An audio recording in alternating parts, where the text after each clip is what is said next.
Buenas noches. A finales de los años 30, el mundo entraba en el infierno de la Segunda Guerra Mundial. ¿Qué presidente convenía a México, país que apenas cerraba las heridas abiertas por la Revolución? Quizá los votantes tenían una opinión distinta, pero Lázaro Cárdenas pensó que la persona adecuada era su fiel lugarteniente Manuel Ávila Camacho, un hombre fino, suave, diplomático, conciliador. A tratar su vida, su carácter, su formación, dedicamos el siguiente programa. Acompáñenos.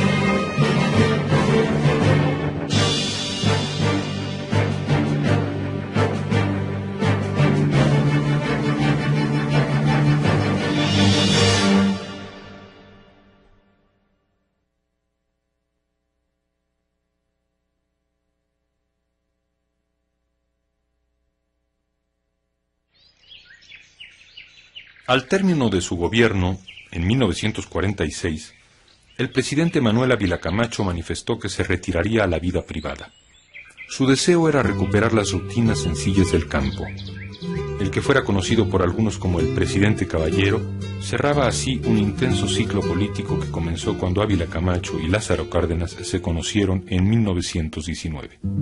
A partir de su mutua adhesión al plan de Agua Prieta, que congregaba a los inconformes con el gobierno carrancista, maduró el vínculo de lealtad y disciplina por parte del primero ante la figura protectora, humana, de Cárdenas.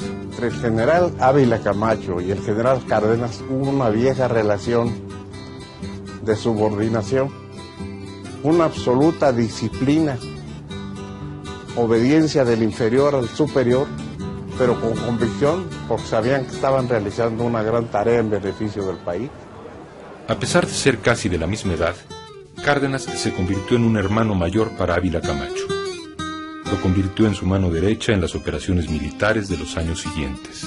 La relación entre los dos era absolutamente íntima, amistosa. A lo largo de todo eso fueron forjando una gran amistad. Y tan fue así que el general Ávila Camacho fue a la Oficialía Mayor de la Secretaría de Guerra la época en que yo lo conocí. Así, colaboró en la persecución de Venustiano Carranza, que terminaría con la muerte del llamado Barón de Cuatro Ciénegas en Tlaxcalantongo, en la Sierra de Puebla. También lo acompañará en los años siguientes a Michoacán, a salvar la vida del radical Francisco J. Mújica. Durante la rebelión de Adolfo de la Huerta en 1924, Ávila Camacho fue enviado a Morelia a cumplir funciones administrativas. Con el general Ávila Camacho, a quien yo recordaba muy bien, porque yo le había conocido en Morelia cuando era pagador de militar, y era una persona muy atildada, que tenía más bien un aspecto no de militar, sino de un civil elegante y muy dedicado a sus funciones financieras. Allí, mientras se encargaba de los pagos del ejército, fue hecho prisionero por las fuerzas de la huertistas del general Enrique Estrada, quien a su vez capturó a Cárdenas en una sangrienta batalla. El general Estrada, en un gesto magnánimo, perdonó la vida a Cárdenas y a Ávila Camacho.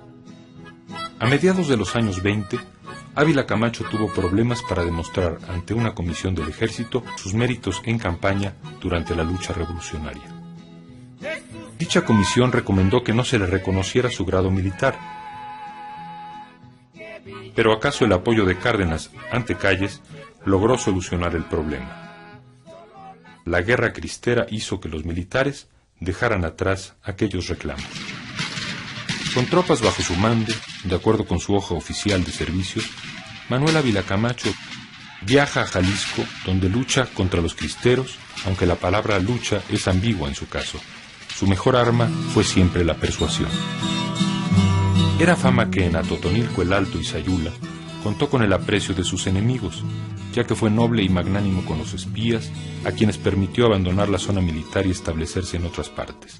También prohibió a sus hombres que abusaran de los cristeros, y sostuvo siempre ante ellos una oferta de paz, como sucedió cuando tomó el pueblo michoacano de Pihuamo. Durante 3 años persistió en su oferta hasta que los arreglos entre la Iglesia y el Estado favorecieron el fin de aquella contienda.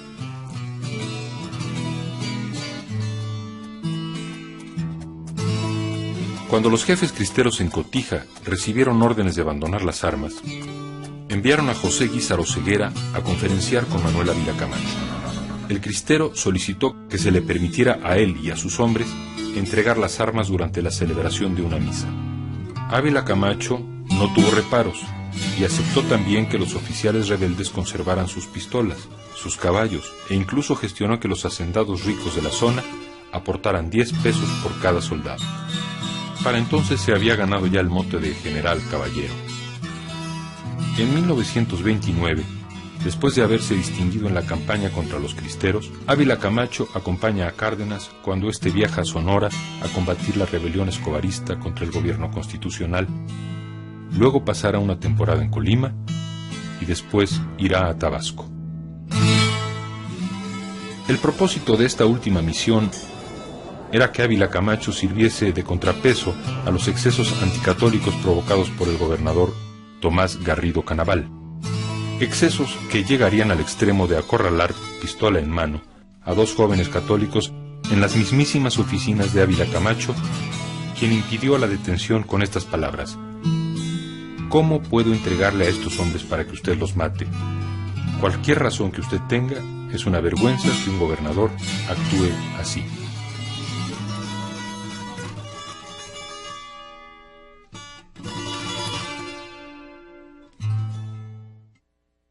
La época de pugna entre las diversas facciones militares entraba en el ocaso.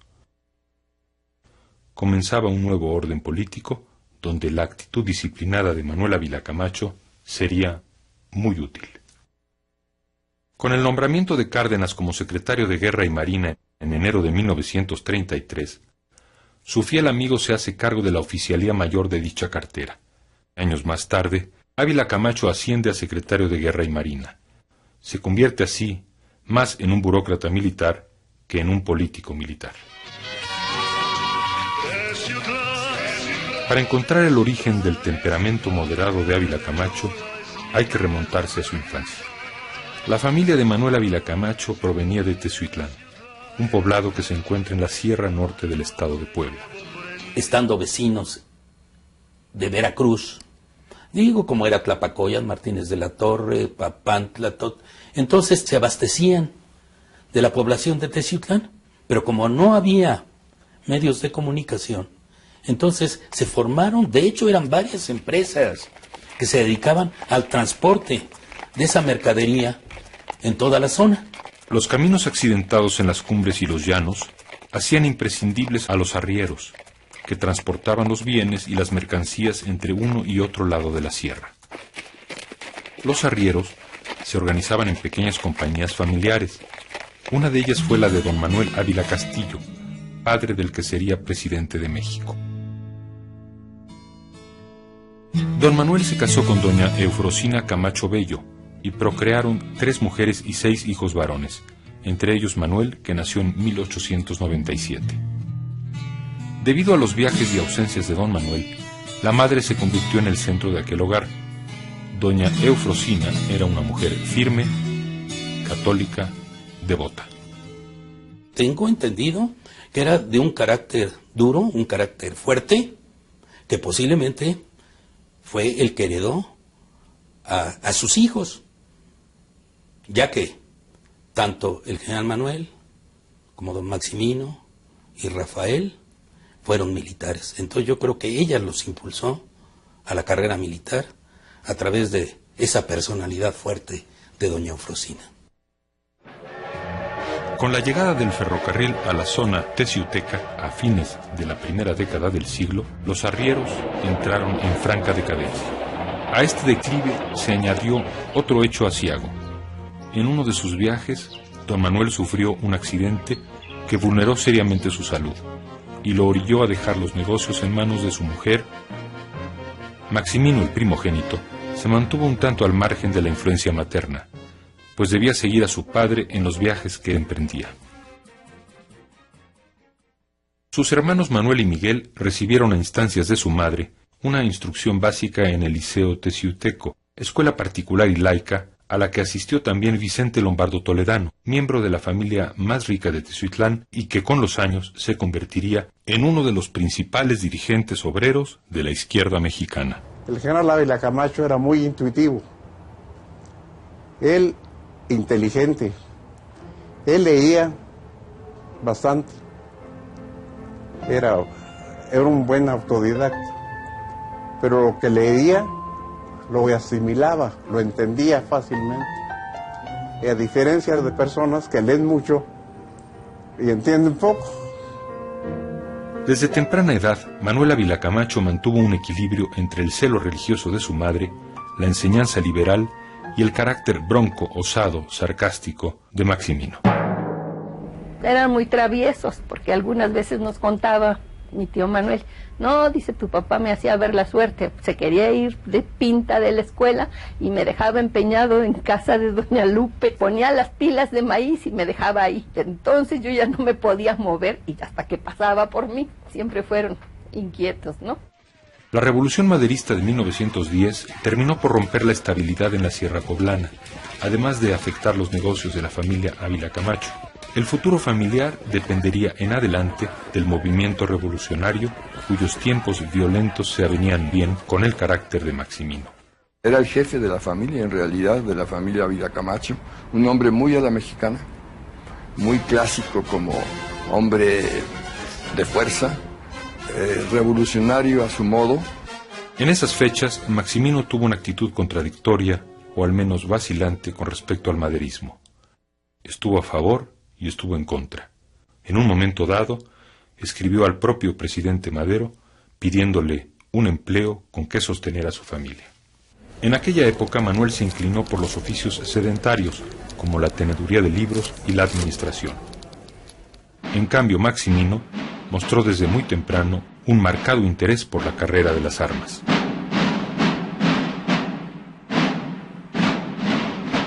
Entre 1913 y 1920, Maximino participó con las fuerzas carrancistas en diversos hechos de armas en Puebla, Oaxaca y Veracruz. En ellos obtuvo el grado de coronel. La muerte del padre Manuel Ávila Castillo en 1916 trastornó la rutina familiar. Doña Eufrosina decidió entonces abandonar Teciutlán. Estableció la familia y un negocio en la capital poblana. Pero el negocio en Puebla fracasó y en 1919 dispuso que la familia se instalara en la Ciudad de México. En la capital, Maximino y Manuel habitaban una casa en Coyoacán. Manuel realizaba labores auxiliares y Maximino era el jefe de ayudantes del general Benjamín Gil en el momento en que éste se une a la rebelión de Agua Prieta que combate a Carranza. Años más tarde, Maximino combatirá con particular ferocidad a los cristeros. Me tocó de jefe a Maximino y después yo pedí mi cambio, pero me dieron de baja y pedí el cambio por los horrores que vi que cometía don Maximino Ávila Camacho, más horrores que los propios cristeros, incendiaba pueblos, y pues era una gente de guerra. Muy connotado entre el ejército y tenía valor y todo, pero era implacable con los enemigos, implacable. Participará a la par de Gonzalo N. Santos en diversos hechos de sangre contra las brigadas de estudiantes vasconcelistas durante el proceso electoral de 1929. Hacia los años 30, Maximino se asociará con el multimillonario norteamericano William Jenkins y alcanzará una enorme influencia y poder, incluso por encima del gobierno estatal de Puebla. Por su parte, la familia Ávila Camacho había recuperado los arraigos perdidos. De regreso a Teciutlán, doña Eufrosina buscó rehacer su patrimonio mediante la compra de terrenos y en 1932 debió enfrentar el asesinato de su hijo Eulogio por una disputa de tierras. La fortuna parecía favorecer la carrera política de Maximino, que alcanzaría la gubernatura del estado de Puebla en 1937 con su particular estilo, caciquil y violento. Para reprender a sus subalternos, Maximino elegirá el fuete y no los regaños. Será célebre por robarse a las jóvenes que le gustan y temido por los sindicalistas, a quienes tendrá prohibido manifestarse en Puebla con banderas rojinegras, esos trapos inmundos, dicho en sus propias palabras. De acuerdo con el testimonio de Gonzalo N. Santos, Maximino se inconformó ante la candidatura presidencial de su hermano Manuel, a quien consideraba un bistec con ojos. Por ser el mayor de su familia, Maximino se sentía con derechos de primogenitura sobre la familia revolucionaria. No obstante, esta familia ratificó su apoyo a quien sería conocido como el presidente Caballero. Entonces el primero que se vistió de pachuco fue Roberto Soto, el papá de Mantequilla. Hizo una revista que se llamaba El Máximo Pachuco, criticando a Maximino Ávila Camacho, que era muy mujeriego. Y yo fui a ver la obra y sí era de pura política. Mientras Manuel acrecentaba en la presidencia su fama de conciliador, Maximino asumía pretensiones dictatoriales. Don Manuel, ya siendo presidente de la República, no lo había nombrado ministro. Y entonces él, como a los 2 meses de que era presidente, don Manuel Ávila Camacho, se sentó en la silla de secretario de Comunicaciones y Transportes y se comentó en los periódicos que él había hablado a su hermano: señor presidente Manuel, ya tomé posesión de la secretaría, no me vas a poner en ridículo, ya soy secretario. Siguió por los 4 años siguientes de secretario hasta que se murió. Yo nunca tuve el gusto o el disgusto o la contrariedad de conocerlo, de tratarlo. Manuel era la copia fiel de Maximino, solo que al revés. Nunca pudo, sin embargo, oponerse francamente a las acciones de su hermano mayor. Tenía un carácter muy firme, muy decidido. Se decía que era el hombre detrás del trono, porque se decía que imponía ciertas de sus ideas a su propio hermano, a don Manuel Ávila Camacho. Se dice que Maximino ordenaría la aplicación de la ley fuga al culpable de atentar contra la vida de su hermano en 1944. El señor general Ávila Camacho llegaba a sus labores al Palacio Nacional. Entraba por la puerta de honor. Nosotros sabemos que el general era un gordito. Al bajar, se inclinó hacia adelante. Se acercó el teniente de la Lama que andaba por allí y le tiró un balazo que le atravesó el saco de un lado y del otro. En lugar de echarse para atrás, se fue sobre él y lo abrazó y le impidió que le tirara el segundo. Lo interrogó y le preguntó: ¿por qué quería usted matarme? Dijo: porque usted prohibió a los militares entrar uniformados a las iglesias. Y solo por eso, sí, solo por eso. Y era tanta la bondad de don Manuel, que refiere el general Urquizo, que dijo: no, déjenlo libre. Déjenlo libre. Total que lo llevaron al cuartel de Echegaray. Dicen que trató de escaparse, se aventó, corrió por una calzada y recibió 2 balazos. Falleció. Para la opinión pública, Maximino no podía permitir que el atentado quedase impune. Las ambiciones políticas de Maximino de llegar a la presidencia se vieron frustradas porque murió súbitamente en 1945 en circunstancias que nunca han sido plenamente esclarecidas. Era su hermano mayor. Pues abusaba un poco de eso, o un mucho, pero no tuvo influencia en el gobierno del general. En todo caso hubo apariencia negativa. Era un personaje curioso, pintoresco, desde el vestir. Si vestía de azul, se ponía de azul, de muy buena calidad, desde el traje, la corbata, las camisas, los sombreros y hasta los zapatos. Era a la vez jugador de polo y buen jinete, toreaba. De manera que era un tipo sui generis, producto neto de cualidades y defectos de nuestra raza. Desde antes de que fuera presidente, los deportes hípicos que dependen del entendimiento profundo entre el jinete y el caballo, y en especial de la lealtad del animal, ocuparon el tiempo libre de Manuel Ávila Camacho.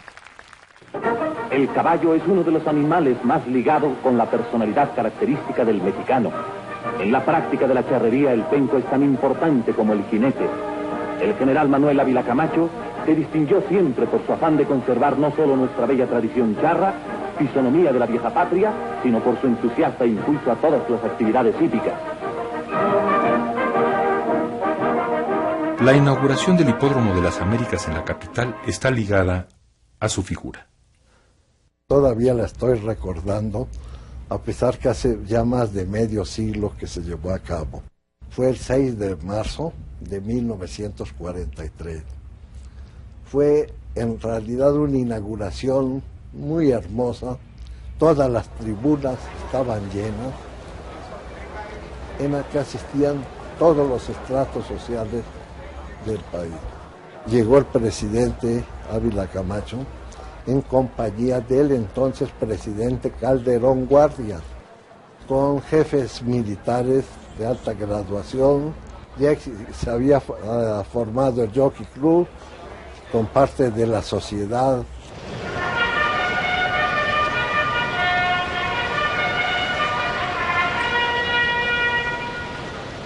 La concesión del hipódromo la da el general Lázaro Cárdenas. Después la impulsó don Manuel, la facilitó. Ávila Camacho poseía una caseta en una orilla de la pista del Hipódromo de las Américas, donde acostumbraba a apartarse para disfrutar las carreras de caballos. Alcanza la primera curva. Uno de los caballos mejor amaestrados de la cuadra de Ávila Camacho figura en la película La Oveja Negra. ¡Cancia!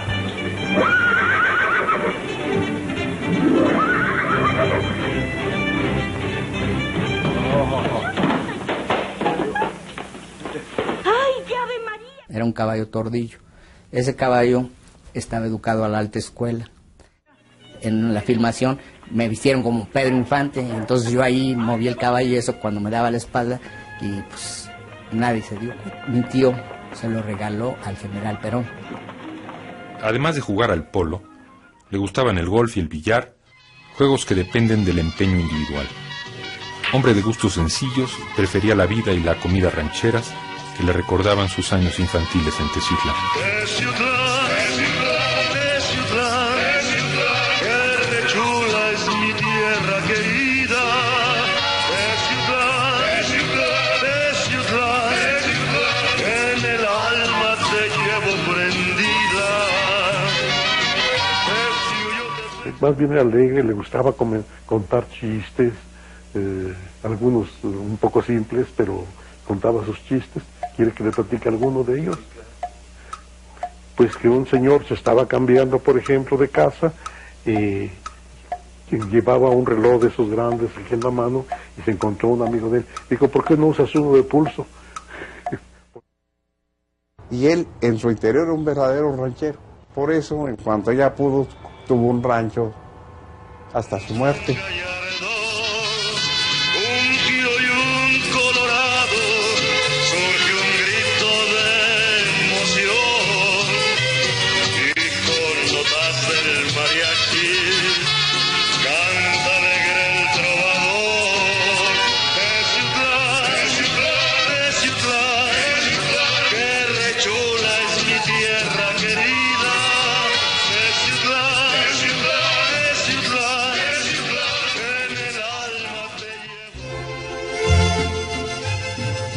A fines de los años 30, Manuel Ávila Camacho parecía ajeno a la lucha por la sucesión presidencial que se desató en la prensa desde 1937. Él prefería refinar su personalidad de militar y se dedicaba a practicar el polo en el Campo Marte de Chapultepec. Él casi siempre jugó back. Back es la parte trasera, número 4. ¿Por qué? Porque tenía mucha fuerza y como defensivo era muy bueno. Entonces, la persona que juega en la parte de atrás, su labor es precisamente defender y mandar pelotas a los delanteros, precisamente para poder lograr las metas. A finales de esa década, se hablaba de los posibles sucesores del presidente Cárdenas. Finalmente, la lucha en el interior del Partido de la Revolución Mexicana dejó a dos candidatos frente a frente, Francisco J. Múgica y Manuel Ávila Camacho. Don Manuel no deseaba ser presidente. Las fuerzas de aquella época lo llevaron. Lázaro Cárdenas dejaría de lado la candidatura de Múgica y preferiría la actitud conciliadora de Ávila Camacho. El general Ávila Camacho era un hombre moderado, cuya disciplina, también llamada lealtad en el círculo del poder cardenista, serviría para contener la política de movilización obrera y campesina que el propio Lázaro Cárdenas había impulsado. Lo llevaron sus compañeros de armas, porque a pesar de que era menor que muchos de ellos, gozaba de un respeto y de un afecto muy grande. El candidato Ávila Camacho carecía de un historial guerrero y su perfil público estaba vinculado a tareas administrativas. Tampoco había competido por puestos de elección popular. Lo llevaron muchos gobernadores, entonces los gobernadores no estaban esperando que les dijeran quién iba a ser, sino formaban grupos. Era una figura ajena a las organizaciones sociales, excepto por la amistad que llevaba con su paisano y compañero del Liceo Teciuteco, el dirigente obrero Vicente Lombardo Toledano, quien lo apoyaría en su candidatura. Él no era de los que pretendía ni la ambicionaba. Quizá por eso llegó más fácilmente y en el fondo pienso que fue el propio candidato del general Cárdenas. Además de la anuencia final de Cárdenas, Ávila Camacho contó con el apoyo decisivo que le brindaron el bloque del Senado, acaudillado por el cacique potosino Gonzalo N. Santos, y el bloque de gobernadores que coordinaba Miguel Alemán Valdés. En noviembre de 1939, Manuel Ávila Camacho rindió protesta como candidato a la presidencia de la República por el Partido de la Revolución Mexicana. Su contendiente sería el general Juan Andreu Almazán, del Partido Revolucionario de Unificación Nacional, el PRUN, que supo capitalizar la inconformidad de las clases medias en los polos urbanos del país. En todas partes, de gobernadores eternos, de jefes políticos inhumanos, de latifundistas encomenderos y de empresarios obcecados, viles explotadores, todos ellos, del pueblo y de los recursos nacionales. En abril de 1939, Ávila Camacho ofreció un programa de gobierno que atenuaba el radicalismo cardenista. El desenvolvimiento del ejido, cada día más para el desempeño de sus funciones sociales y económicas, juntamente con el respeto a la auténtica pequeña propiedad, elevarán la producción del campo y la riqueza nacional. Al mismo tiempo, ofrecía garantías a la inversión extranjera y cerraba alianzas con grupos poderosos de industriales del país. Puesto que las masas trabajadoras han afirmado sus garantías, deben abrirse los grandes recursos del país a las inversiones legítimas y al estímulo de la iniciativa privada, rodeándolas de una justa seguridad, siempre que garanticen el respeto a la economía de México y a las conquistas del proletariado.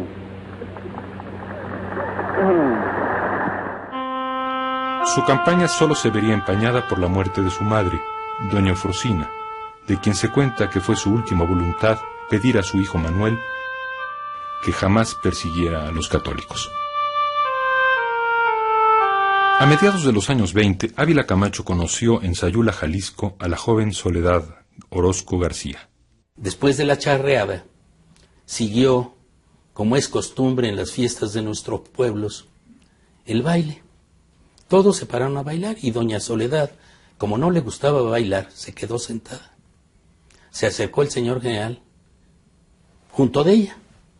Posiblemente le hizo una invitación para bailar. Y le dijo que no, que ella no bailaba. Dice, qué bueno, porque yo tampoco bailo. y mejor se quedaron platicando. Y yo creo que ahí fue donde ya se estableció la corriente para que después se estableciera el noviazgo de don Manuel con doña Soledad.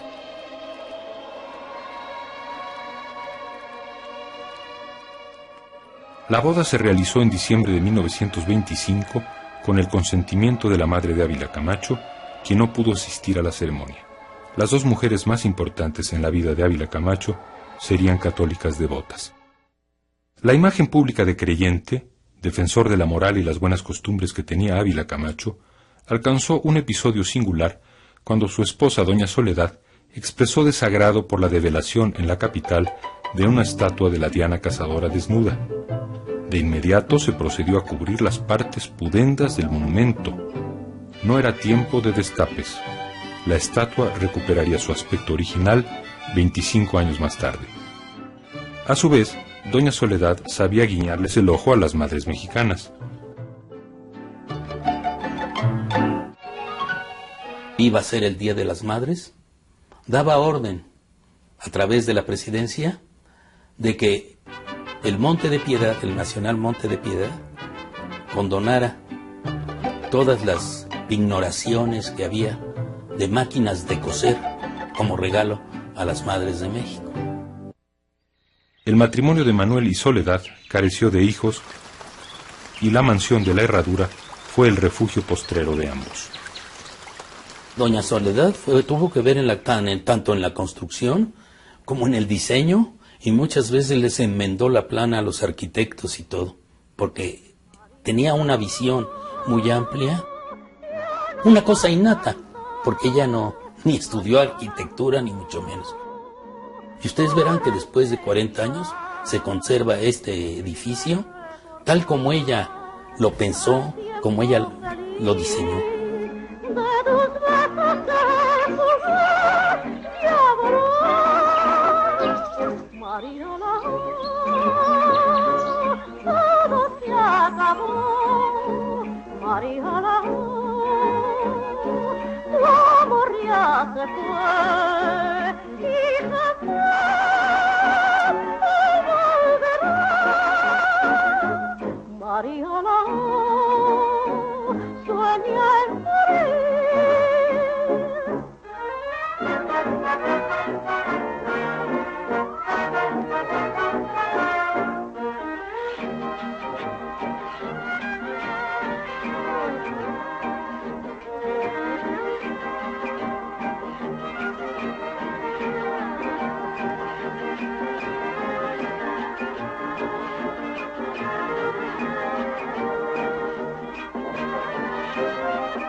El presidente y doña Soledad, esta ataviada con sus inconfundibles sombreros y tocados, eran una pareja inseparable en la vida pública. Casi todos los actos protocolarios de su cargo presidencial, Ávila Camacho los cumplía en compañía de su esposa. En esa época en que las mujeres aún no podían votar, doña Soledad, mediante su ingenio, supo favorecer algunas causas políticas. Don Manuel ya ni quería saber nada de nosotros, pero ni nos quería recibir nada. Para él era un paquete, por supuesto, para su gobierno, que hubiera una decisión en la CTM y que se le fuera un sindicato.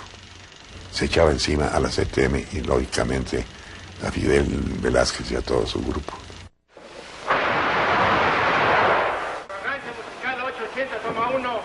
En esos años predominaba el sindicato de trabajadores de la industria cinematográfica, ligado a la poderosa CTM. Por instancias de doña Soledad, Ávila Camacho emitió un laudo presidencial que admitía la formación de otro organismo dentro de la misma CTM, el naciente Sindicato de Trabajadores de la Producción Cinematográfica.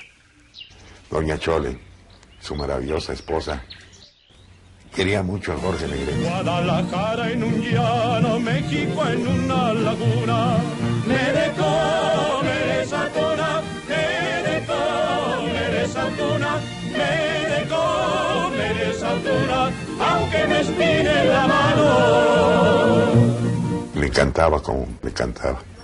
Y con serenatas y con mañanitas y con todas esas cosas, logramos que al fin Doña Chole, dice usted que ya no nos quiere recibir, señor presidente. Ustedes, muchachos, sigan haciendo su lucha. Nosotros, las mujeres, tenemos nuestras mañitas y verán que Manuelito les va a hacer caso. Voz de la guitarra mía. Y así surgió de una manera tan especial el Sindicato de Trabajadores de la Producción Cinematográfica. El 7 de julio de 1940, cuando se celebraron las elecciones presidenciales que llevaron a Manuel Ávila Camacho al poder, queda como una fecha ilustrativa del México postrevolucionario. Hubo múltiples abusos, irregularidades y amenazas por parte de los partidarios de Ávila Camacho, entre los que sobresalieron las brigadas de choque del cacique potosino Gonzalo N. Santos. Incluso los noticieros norteamericanos de la época registraron los hechos. Aunque el gobierno prometió las primeras elecciones libres y democráticas de la historia de México, la gente que atestiguó a la policía montada durante la mañana del día de la votación presintió que la guerra civil estaba cerca. De acuerdo a la ley mexicana, el control de las casillas de votación pertenece a los primeros ciudadanos que se presenten a votar. Mientras seguía el fervor político, los enfrentamientos entre las facciones resultaron frecuentes y feroces.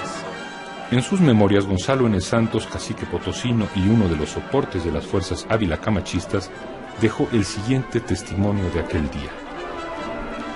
Ya que estábamos próximos a la casilla y dada la señal convenida, echamos pie a tierra lanzando nuestro viejo alarido de guerra y al grito de muera la reacción, les empezamos a tupir con pistolas y ráfagas de ametralladoras Thompson. Los votantes huyeron como codornices.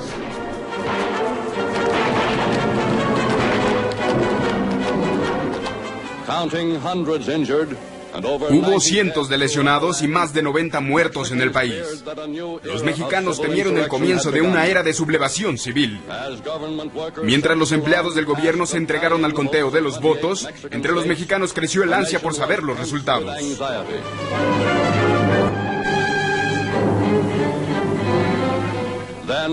Cuando se difundieron las noticias de una victoria aplastante de Manuel Ávila Camacho, el derrotado Juan Andreu Almazán hizo público un manifiesto en que denunciaba elecciones fraudulentas y reclamaba la victoria para sí. A pesar de las protestas casi siempre justificadas de la oposición almazanista, Manuel Ávila Camacho fue declarado presidente electo con el aval del gobierno norteamericano. El temperamento apacible de Ávila Camacho sirvió para ganarse poco a poco el respeto de la gente. En entrevista de prensa con José C. Valadez, el poblano se declaró creyente. También un primer indicio conciliatorio fue la integración plural del gabinete. Había cardenistas, callistas y un grupo naciente, los Ávila Camachistas.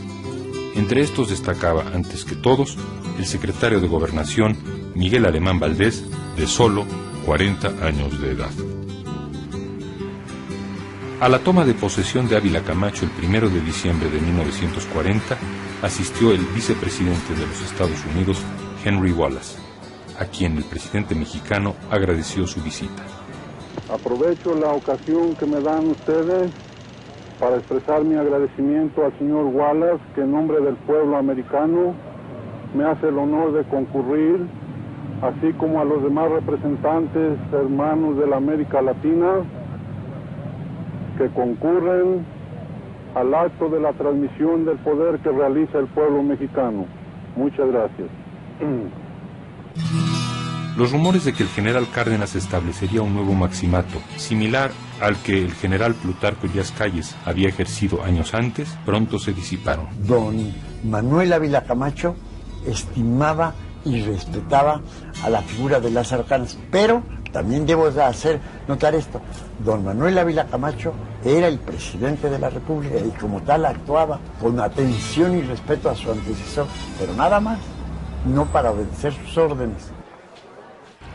El ascenso de Ávila Camacho a la presidencia significó la consolidación del Partido de la Revolución tras 11 años en el poder.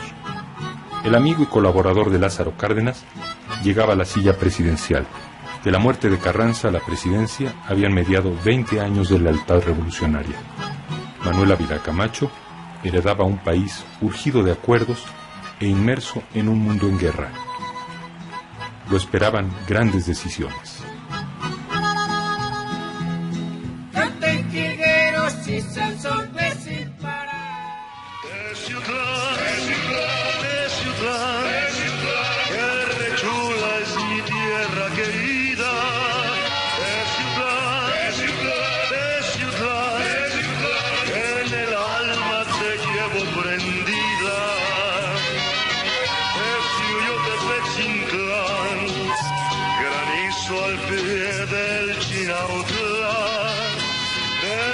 Paisajes de ensueño de las huertas aromadas, de la serrana presencia de montes y de cañadas,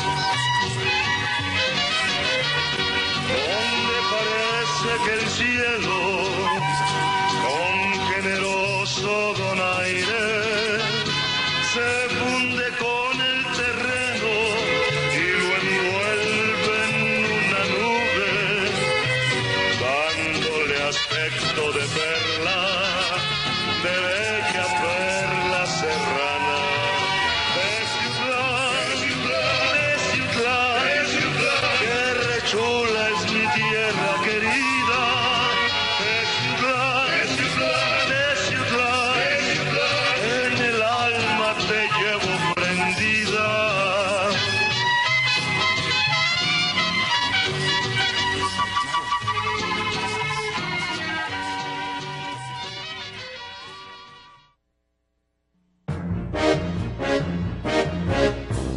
Próximamente, la Unidad Nacional, el sexenio de Manuel Ávila Camacho. Forma tu Videoteca de México.